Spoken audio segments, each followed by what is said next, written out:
Welcome to episode number 3 of the EuroLeague Fantasy Challenge Podcast.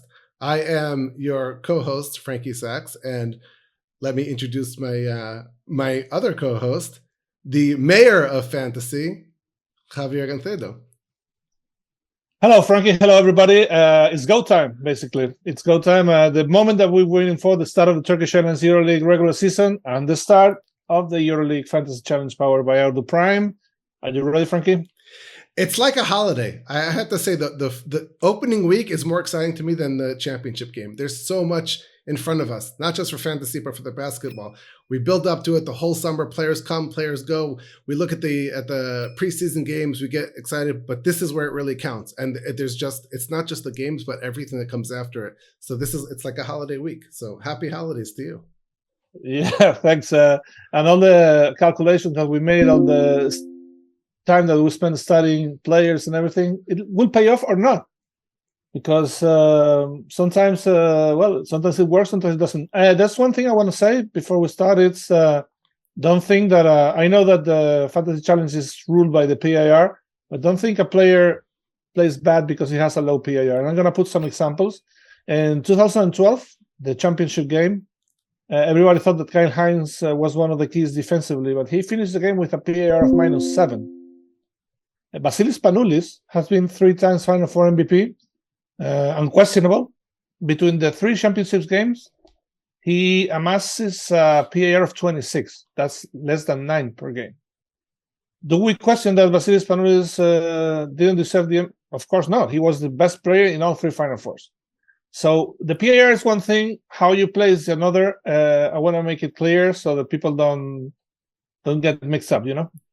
Absolutely. We are trying to build here the best fantasy teams that we can, but those teams may not, if we send them to the court, be the best basketball teams. So yeah, and the fact that you play well fantasy doesn't mean that you play well. I mean, that you know basketball. That's another thing that sometimes it goes together, often goes together, but it doesn't. One thing doesn't equal the other. I will remind you of that if I do poorly.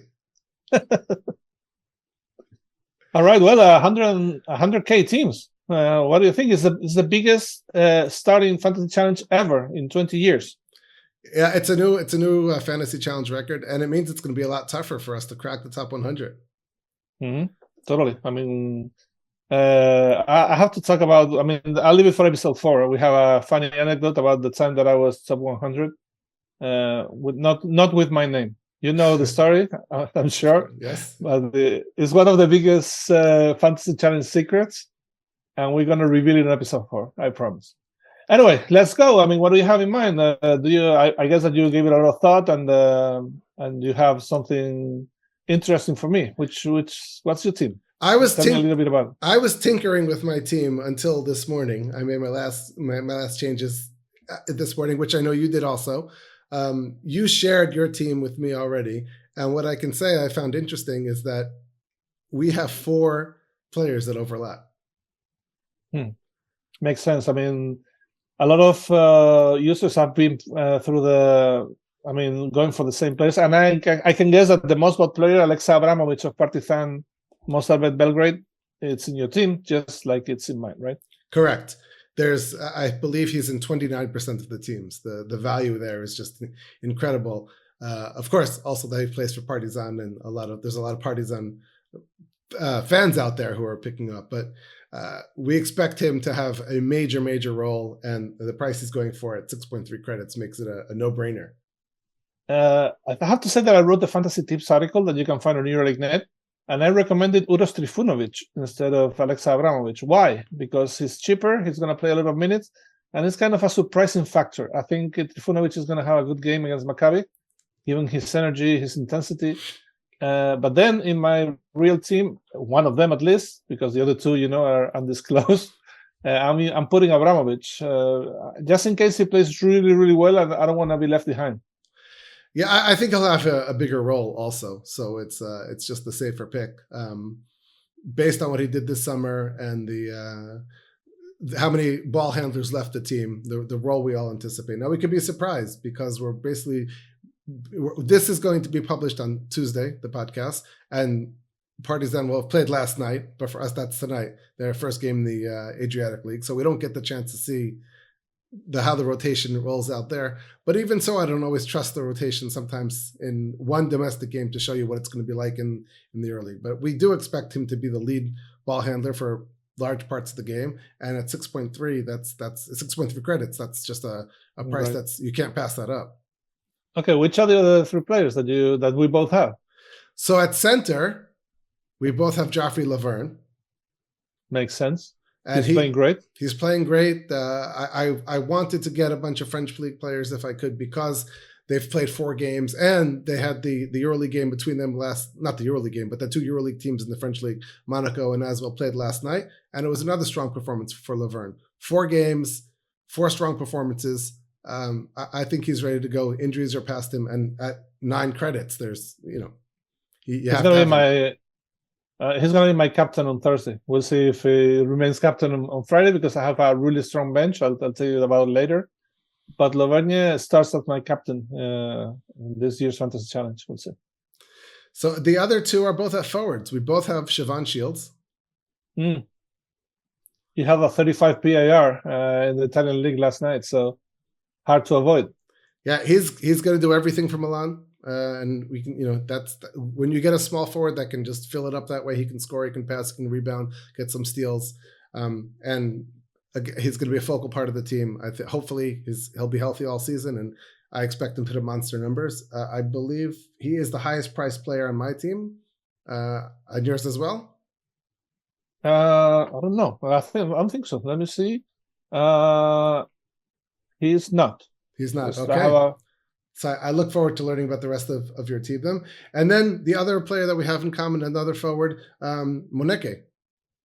Oh, Chima Moneke. Well, makes sense also because he's playing a big role in Baskonia since the beginning of the season. He played really well in Manresa when he was with coach Pedro Martinez. Pedro Martinez and Joan Peñarroya are from the same basketball school, coaching school, more or less. So I think his abilities adjust really well to what Peñarroya wants. And he's going to play a lot of minutes. He's going to do well. He's going to get a lot of rebounds. And he's a really, really good fantasy value at 10.5 credits. I think he's one of the players to have. Also, which coach do you have? Let's go head coaches. I want to know. I have Pablo Lasso. Against Alba Berlin. Nice move. I could afford Lasso. And I didn't use almost 1 credit, 0.9, but I went for Dusko Ivanovic of Zvezda at home against Asvel. It doesn't mean that I'm going to go against every team that Asvel plays, but this time playing at home with such incredible atmosphere, I really think Zvezda will win the game. It's a little bit of guessing who wins, right? It's not about coaching skills or anything like that. So I really think that Zvezda has more chances to win at home than Bayern has to beat Alba in Munich. We'll see. We'll see. I thought about that also. The fact that Asvel has played 4 competitive French league games makes me a bit nervous to bet against them in round 1. Yeah, I'm checking that Obradovic is the most bought coach at 25.7. And then Ivanovic is second, Lasso is third. So people are thinking alike. Dusko Ivanovic is owned by 20%, and Lasso is 15.7. So it makes sense. All right. So should we start? Should we start with our guards? Coach, oh yeah, go on. The list on coach, which surprises me, is Alex Mumbrú of Valencia. Valencia is playing really well now, but only 0.4 out of fantasy managers have Mumbrú as coach. I don't know that I would want to bet against Monaco in round 1. Valencia is a good team, and playing at home, they may get beaten. We'll see. Anyway, guards, let me know. We have Abramovich, of course. You have to name 3 more. So I have Matt Thomas from Alba Berlin. He had a very strong first game of the German league. He's a scorer. The shots go in, and he could put up a lot of points really quickly, and 8.3 credits. So I went with him. I have another player from Baskonia, Marcus Howard, who so far has been red hot in the Spanish league. it's clear that he's going to build on his role from last year. He's the go-to guy there. When the shots are falling, last year he had about a month there where he was just lights out. Unbelievable. Right. And if he's in that shape right now, start the season for 10 credits, he can score like anybody. And my last guard is Jan Madar, who had 12 assists in the Turkish league for Fenerbahce last night. So if he's going to have that kind of ball handling role, and it's in his second year, if he takes a step forward, he looks very confident under Coach Itoudis. For 7 credits, I thought that was a gamble to have. Until this morning, I had Noam Yaakov, who I'd spoken about in the previous podcast, for 4 credits. I had him in there. But I decided to make some changes and to bring in Madar. I still like Noam Yaakov for the minutes he's getting at 4 credits. And it's someone I might go back to. I hope his price doesn't rise too quickly, and I'd recommend him. But when I put all my puzzle pieces together, he was the last guard out at a cheap price for me. I can tell you one story about Matt Thomas, which is that when they won the Euro Cup in 2019 with Valencia Basket, we had to do a blog on the phone the day after they won, and I had to wait for 3 hours because he was shooting. I mean, the day after winning the Euro Cup, he went for a 3-hour shooting session on his own. Nobody else there, but somebody passing him the ball. It's unbelievable the ethic and how hardworking he is. It's great. Anyway, my guards. I'm going with Andreas Obst of Bayern Munich. Makes sense because he had a 22 PAR in the first German league game, and he comes off a fantastic summer with the German national team. Only 7.4 credits also, which helps. I got Josep Puerto, who's seen a lot of minutes in Valencia, and he's starting every game. And I think it's 5.3 credits. So really cheap is let's say is guard number 4 in the rotation. And guard number 1 would be Facu Campazzo of Real Madrid, my most expensive player. He's coming to dominate. I think he wants to show right away in Baskonia, in West Arena, in Vitoria-Gasteiz, who he is and why he's back in the EuroLeague, and he's my star guard in round 1.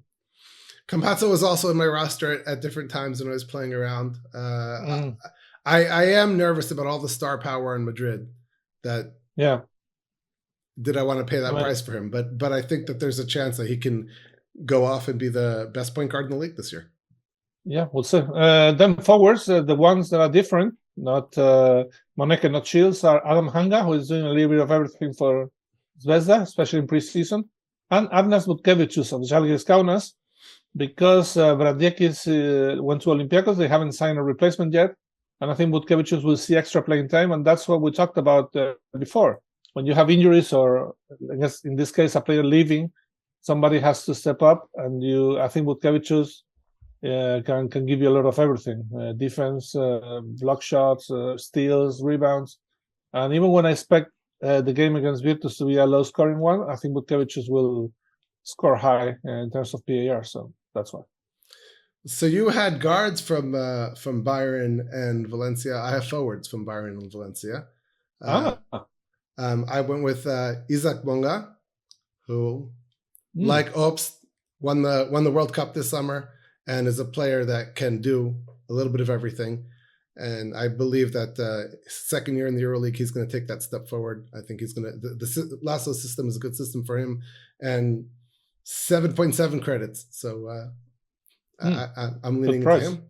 Yeah, and then the other one, another EuroLeague sophomore, is from Valencia, is Shemi Ojale, who has a key role for Valencia. I know that he missed the first couple games of the Spanish League, but he had a huge game in round 3 there, and I expect him to be one of their go-to guys. So that's my that makes up my forward set. We asked the guy. Apparently, his name is spelled Ojale, which I love. Yeah. All right, and we have one more center other than Lovenia. Well, first, tell me who were the forwards that you almost took and that you don't have in the end. So many. I had I couldn't even tell, but nobody very expensive, I have to say, because I spent a lot on the guards and on the center. So, but I mean, the most expensive player I considered, I think it was Musa.